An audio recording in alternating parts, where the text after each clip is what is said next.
Hey everybody, it's Chugga Conroy. Welcome back to more Pikmin 2.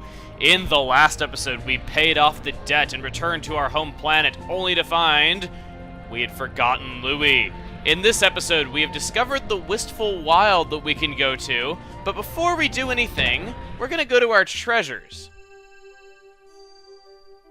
Okay, so in our treasures, we have gotten some new items. We have gotten the Dream Material.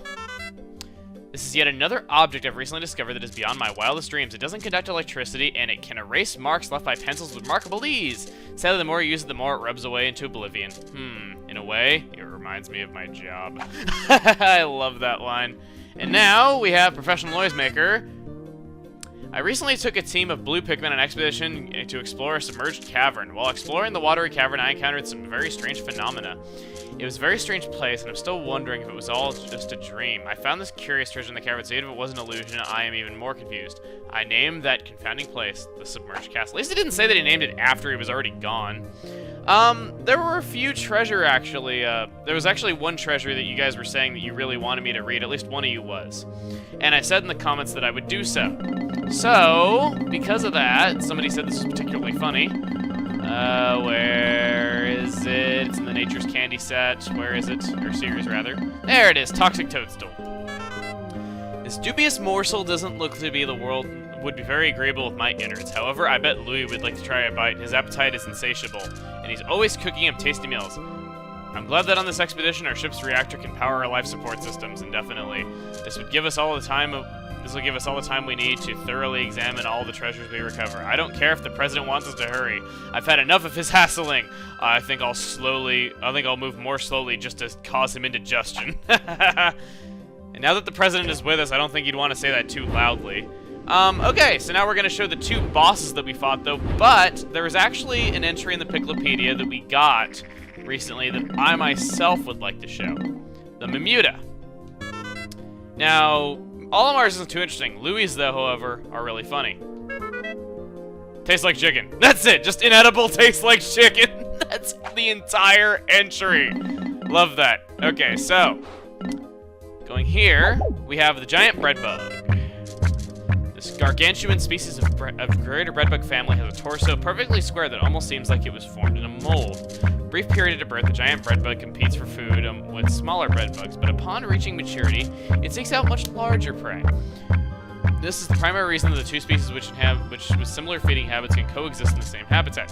Hordes of Pikmin appear to pose the only plausible threat to this massive creature's life. In Louie's notes, although cooking this colossal beast yields a mountain of meat, and every ounce of it is flavorless, only is suitable for intergalactic all-you-can-eat buffets.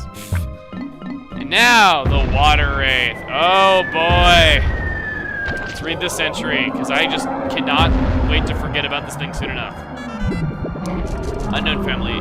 All that is known about this creature stems from a few sightings deep underground. All reported sightings feature the same core set of details. A giant, vicious form with a clear, hazy sheen, not unlike hard candy. One theory holds that it may be an ectoplasmic incarnation of some kind of psychic phenomenon, but as is usually the case with such theories, it is very difficult to prove. All witnesses report being suddenly overcome with fear upon sighting the creature, approaching a state of panic and near insanity. Game! You're a jerk! You know that? It's like they read my mind with how I was going to react to it in commentary. In fact, every report contains an inordinate amount of extremely vague details which has led to suspicion that exhaustion and fear have come from simple natural phenomena and can be viewed as a living creature. Wow, they're jerks. What's Louie have to say? Inedible, known to cause mass hysteria, followed by leg spasms and hysteria and leg spasms. Yeah, they really knew how I was going to react to that thing.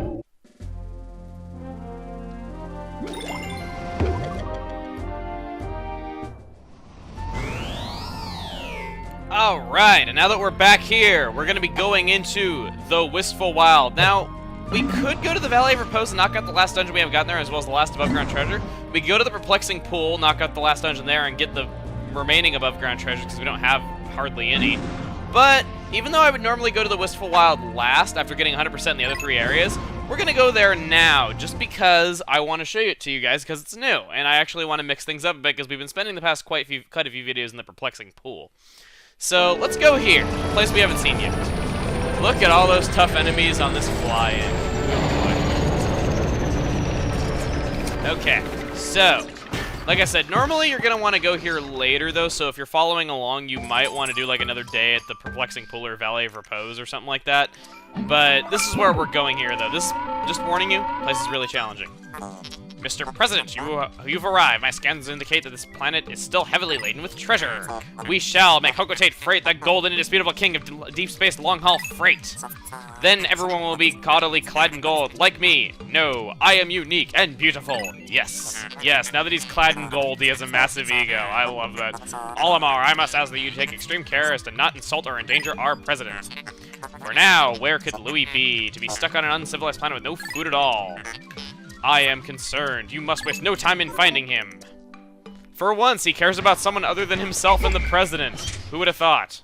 Okay, so something that I'm going to start doing here that I've been meaning to do for quite a while is I'm going to start off days by cutting ahead to how many Pikmin I am going to get out of my end instead of wasting everyone's time by just going through the menus to get my Pikmin, though. So here, I'm going to show that I have 20 reds and yellows, 25 blues, 20 whites, and 15 purples. Just because I don't want to waste too much time. We're going to start off today by trying to flower our red Pikmin because we got a lot of red leaves in here, and we don't have very many red Pikmin to begin with, though, so I want to make our few reds into flowers, though. Even though we don't need many reds, the few that we do have should definitely be flowers. Showing off the president here, I guess. When you switch to him, listen to how he says. Cho-cho. What he says, I believe, is chochon. I believe that's how you say it. I could be wrong. I know there's an N in there that you can't really hear too well. In Japanese, I believe that is basically president of company is what that translates to roughly. So he actually uses his Japanese name, though, but so do Olimar and Louis, though, so I guess they were just lazy with that voice clip. Going on, though, the president's quite funny. I like him. Not only is he really chubby, and of course, you know, like, oh my god, fat leaders of companies, he's just like a typical, you know, like, fat and corrupt. Listen to what his whistle is. A car horn! If that is not awesome, I don't know what is. This guy, he needs to be in Brawl or next Smash Brothers game, or really just anything like that. He's gotta be in something like that. Anyway, starting off here, we got the first instance of some dwarf red bulborbs that we've seen in quite a while. Hey.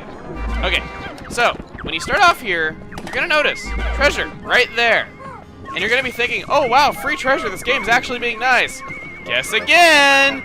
This thing needs 1,000 Pikmin to lift it. The only way you're going to lift this is if you have 100 purples. There is a very easy way to get 100 purples, which we're going to be showing later. But for the time being, we're going to skip out on it. I don't think these are worth carrying back just because they don't really heal that much. Okay, so first thing is going to be first. I'm going to go ahead and separate our Pikmin. And we're going to have the president rushing into the face of danger against the ship's will. Yay! Because we have a decorated cannon beetle right here. Hey, buddy, come over here. Go ahead and throw off Pikmin that aren't even there because your AI is so badly programmed. And let's lure this into this new enemy. This here is a Gatling Groink. This thing, not a nice enemy. What the? I died in the cutscene! Gatling Groinks, they basically launch projectile bomb rocks. Yeah, they are really mean anyway. From all appearances, particularly frightening crevices. The data is horrifying. Courage is one thing, but reckless is something else. Perhaps we should turn back. Well, if you wish to enter, keep your daring in check. We'll focus on surviving. Okay, so, Gatling Groinks. Just like the, Bullbears.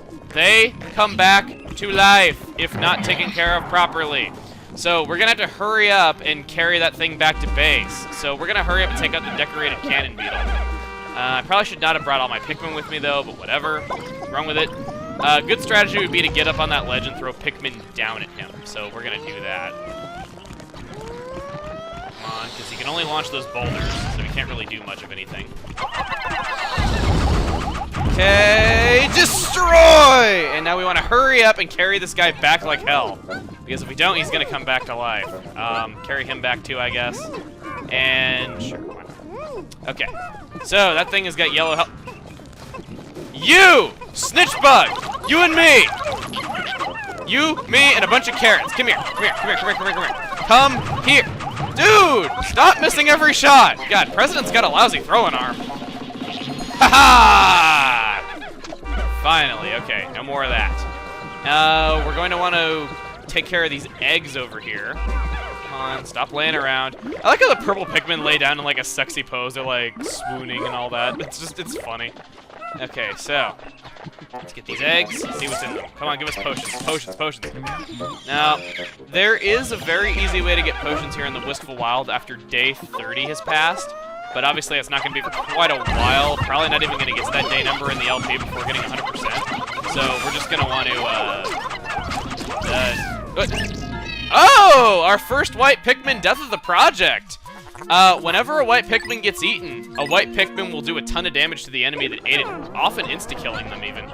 And because of that, whenever you lose a white Pikmin, it's not a total big loss. And really, normally I'd reset if there was a mass genocide of them, though, but really, we got over 50 white Pikmin. I am not in any shortage to the point where I feel like I need to.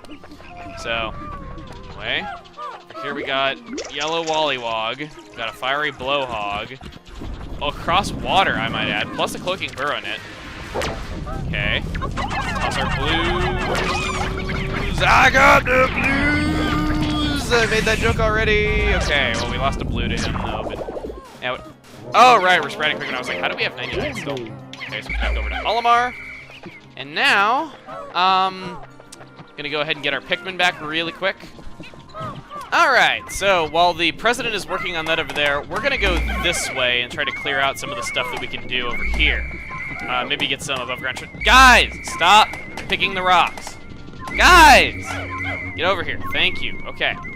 So, going over here, we got another water gate, plus we got a raging Crawmad. So we're going to want to take him out. Come here. Hey, buddy. Come over here.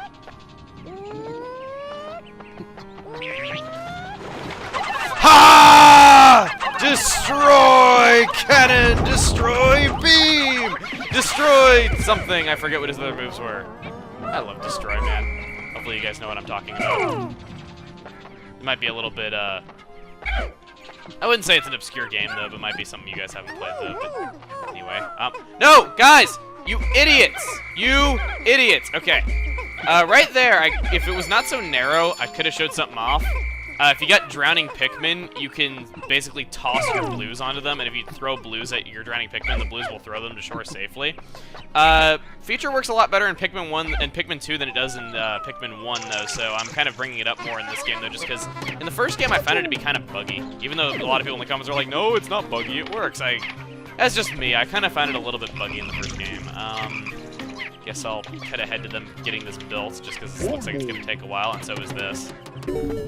Okay, took care of that. I threw some Pikmin over the bridge just to help them work on the other side. Now, we're going to have the President take blues. Actually, we'll have Olimar take them, and we're going to want to break down that other wall. Yellows, stay here. It doesn't really matter if we take out any enemies, though, because his enemies are probably just going to respawn by the time we visit this place again, though, so... I think what we're going to do is, we're going to tackle this dungeon here. I know it seems like suicide to tackle a dungeon in this area, of all places, but you know what? I think we should do it.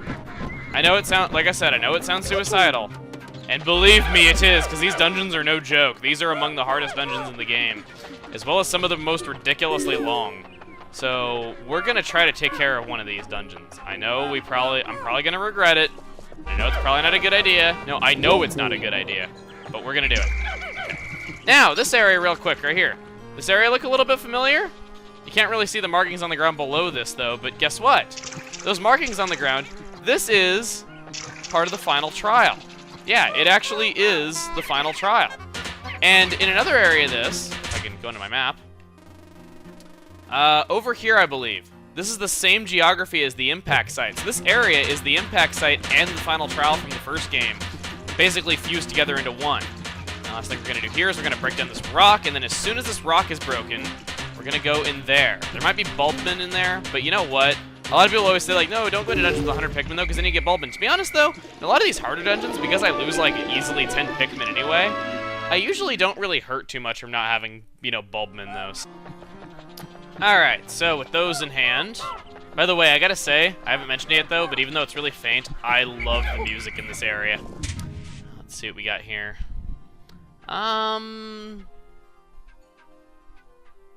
Yeah, that'll work. There's gonna be some violet candy pop buds as well as ivory candy pop buds though, so you're gonna want to go in not having more than 20 purples and whites, so I'm gonna go in with a little bit less than I normally would. So yeah, let's do that. Let's go in here. This is Cavern of Chaos. So this is gonna be the first dungeon here. This place I don't believe has Bulkman though, so really that point that I brought up is you know, not really important here. But yeah, that's about it. I think this place is 10 floors. I know these dungeons really well, though, just because they get burned into your memory. Alright, so, anyway, now that we've entered the Cavern of Chaos, I think we're going to end things off here and start tackling the dungeon in the next episode, alright? We spawned next to a careening Derangey bug, really? Okay, so, next time on Pikmin 2, we'll do just that. And before I go, I'm gonna show you an outtake of how I tried to start this episode, but it got attacked while my Pikmin were coming out of their onions, okay? Okay, at the start of days like this, I'm just gonna go. Whoa! What the? Dude! Are you kidding me?